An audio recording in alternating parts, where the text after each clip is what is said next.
has been a lot of rain. Those wood chips are wood chip soup. Welcome to Scofield Farm. My name's Carice and I'm going to take you on a December garden tour today. We have just a couple days of not having rain in my garden, on my property, in the area we live. It has been a very, very rainy end of November, first 2/3 of December, and instead of dreaming of a white Christmas, we are dreaming of a wet Christmas because it's going to be 10 days of rain in the forecast starting tomorrow. Excuse me. So this is the time I can sneak in a tour for you to end off the year of what the garden looks like. And no, it's not perfect, but you're going to learn that if you've been around my channel for a while. We grow food, we raise chickens, we keep bees, we have a little dog and 7 kids on 3.5 acres in Northern California. And no, we don't do things perfectly, but we homestead, we have our little family farm, we grow food in a garden and fruit trees imperfectly, and we actually do it in real life. And we like to invite you to come along with us. So I'm going to show you my imperfect December garden, and it's in between windows of rain. So the way it looks is not perfectly beautified for you. It's where it really is at, both growing food, because we live in Zone 9B, we can grow some sort of food year round, and also needing some garden cleanup. In this first bed, we have onions that I forgot to harvest last year. These will probably bolt in the spring because onions are biennial, which means they bloom every second year. We also have the garlic that we planted out. That is very exciting that it is coming up all over the garden. We did put a fresh layer of wood chips on here to mulch them. We got them in late this year. I did not want the ground to reject them. So they look like they're doing pretty well. They're coming up, popping up all over this bed. This bed is going to be full of garlic. And I love the sweet alyssum. I apologize, my neighbors have a chainsaw or something going over there. But I love sweet alyssum. This is a purple carpet alyssum, or I think it's called royal carpet. And we also have calendula that bloom all winter long. They actually bloom better sometimes in the winter than the summer.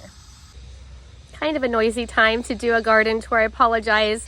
We live outside of the second sunniest city in the US, so this is on property, this is in county, this is where there's lots of real life homesteading projects going on all around us, all our neighbors, all the time. So please excuse the background noise as I show you around. It is real life. This sage is enormous. We have cut so much off of it. I may cut more back, but it will bloom in the spring. And we have some soggy looking chives that I never harvested those. I've harvested a lot. Like over here, those chives are all cut back. And it seems like whenever I take you on a garden tour and there's stuff to do, I'm tempted to do the garden cleanup that I didn't do because it's just staring at me, and I'm showing you guys all the mess that I never got to deal with because of the rain.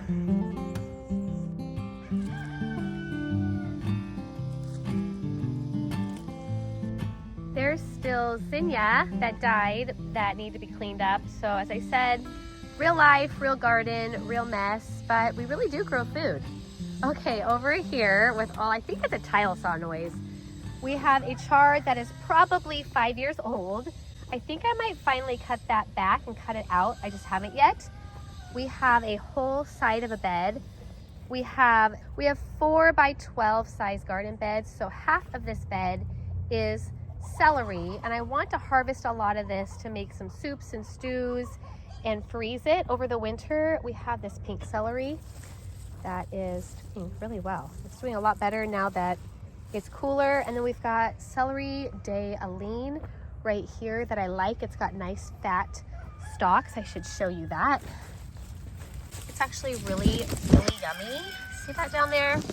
We've already harvested off the outside stalks of it. And then I have some other forgotten onions from last year over here, and I have garlic. I think it was hardneck that I planted in this bed. Oh no, I think it actually was a new to us garlic. Oh my goodness, can I remember the name? I don't remember right now. Oh, Italian Lors. I think that's what I planted in this bed. I think the other bed was half hardneck, half softneck. The Spanish red and the early California white. I think that's what it was. And these finally look like they are done. both from the cold and from the sogginess. This was celosia. I wanted to save seeds. I did not.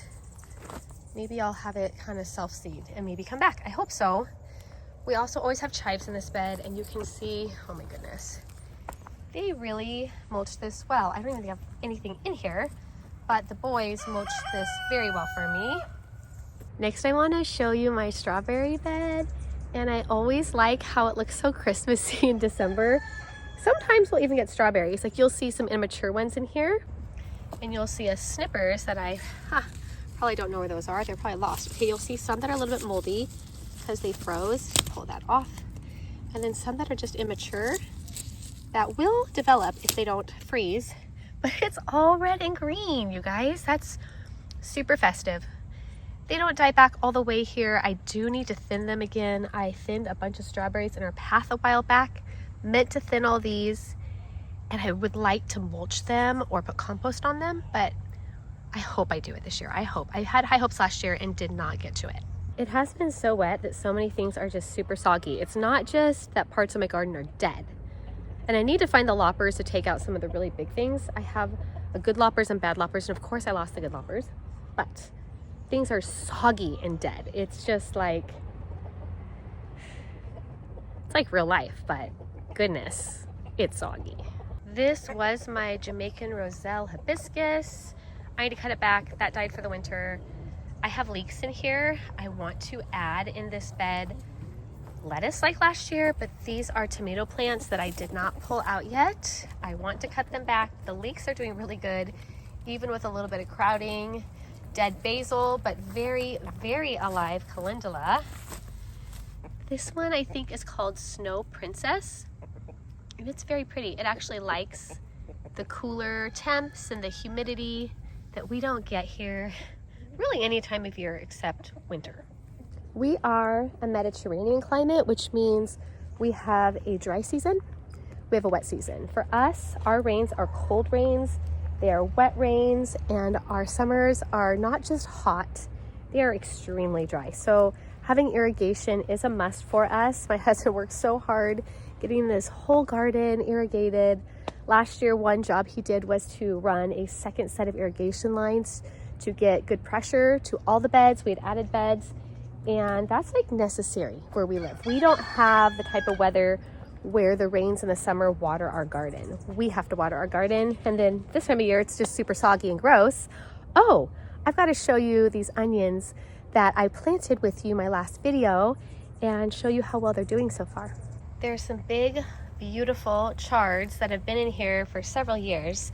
We have some dead pepper plants, but we also have these onions that I planted, and I never finished planting all my onions, but we at least got some done, and they're doing really well.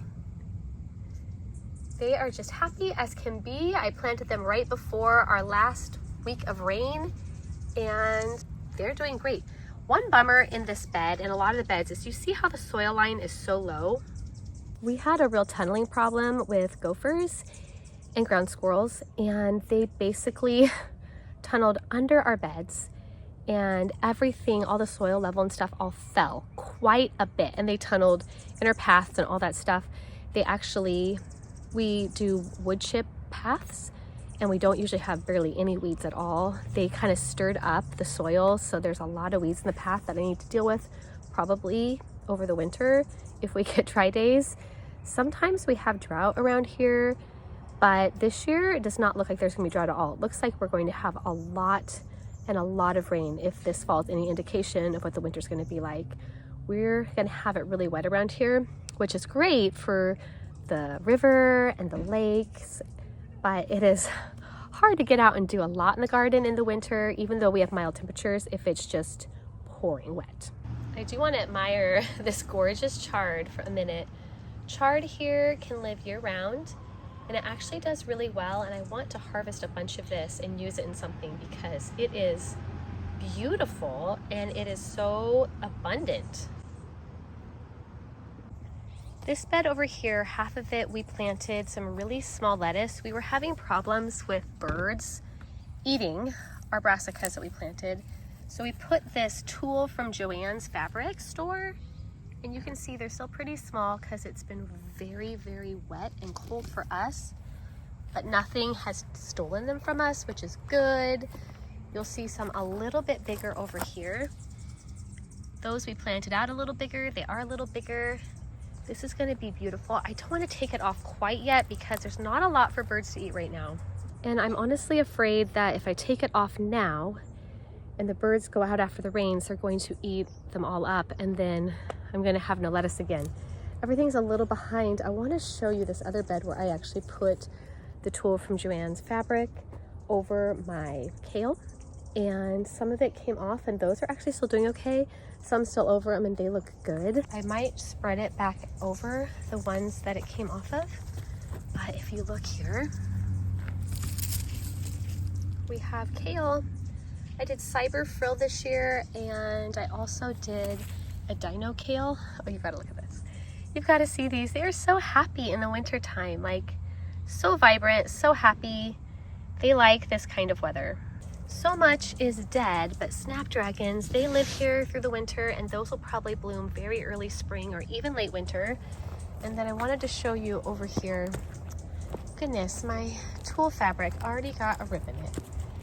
Thankfully, it was not very expensive, but that's still a bummer. Okay, the dino kale is probably doing the best of my brassicas.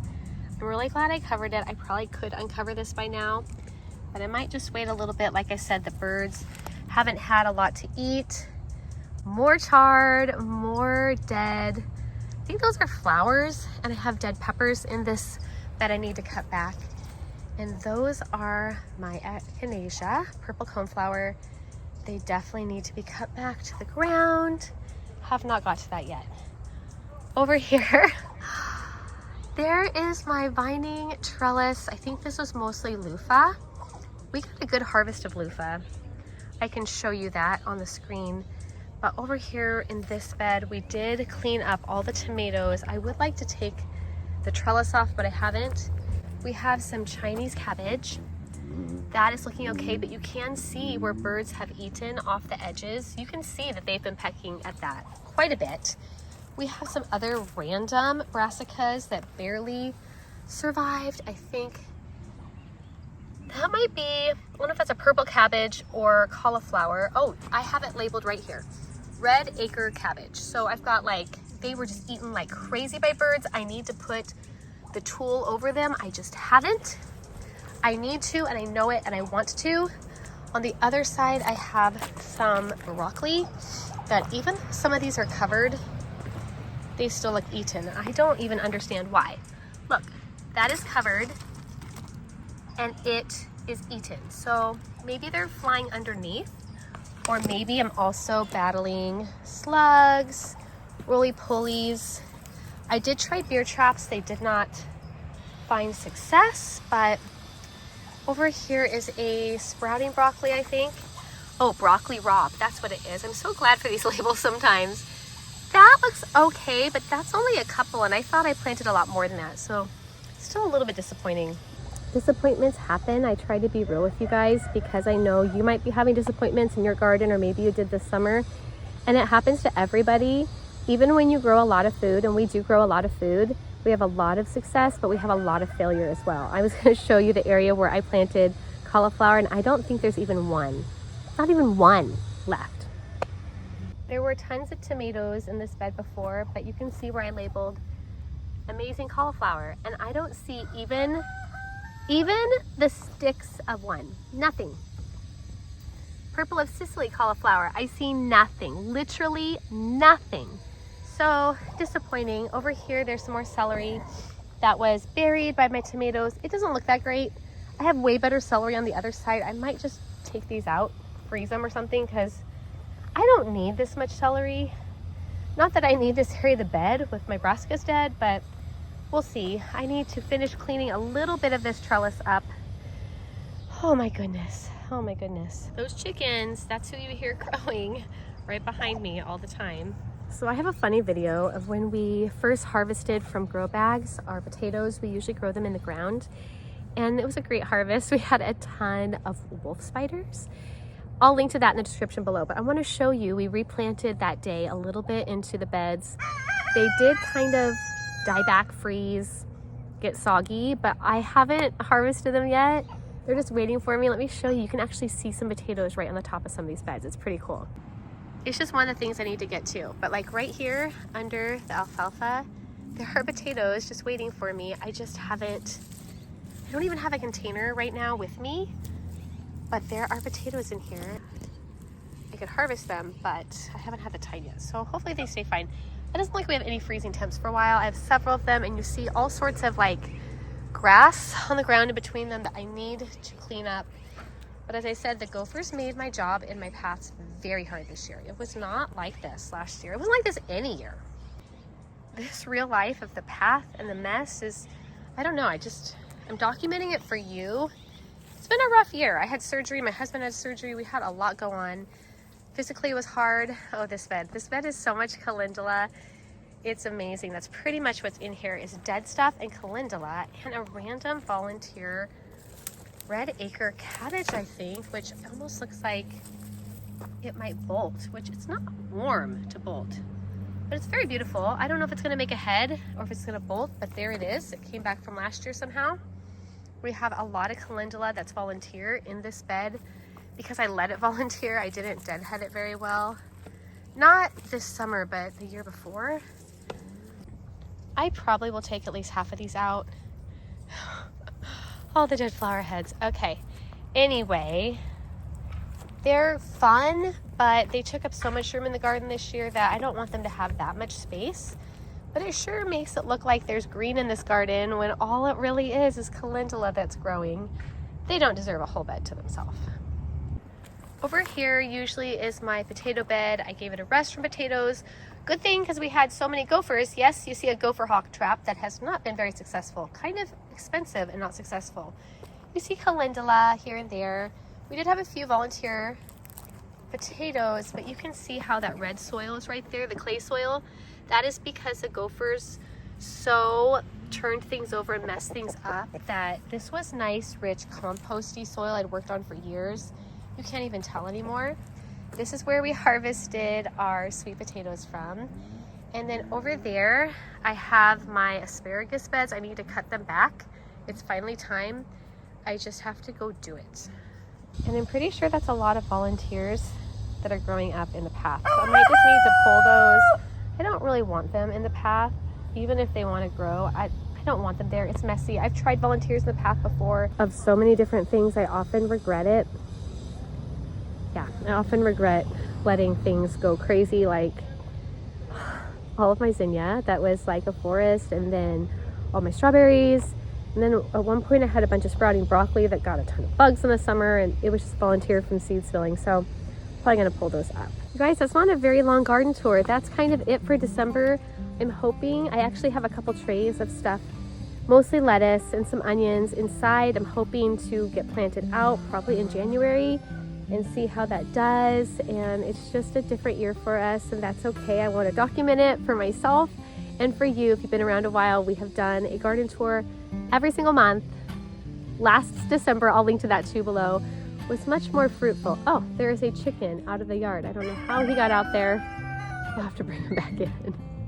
But yeah, thanks for joining me, and I will see you soon. I hope that you have a Merry Christmas and a Happy New Year, and that you are ready and rejuvenated to start growing food again next year, wherever you live.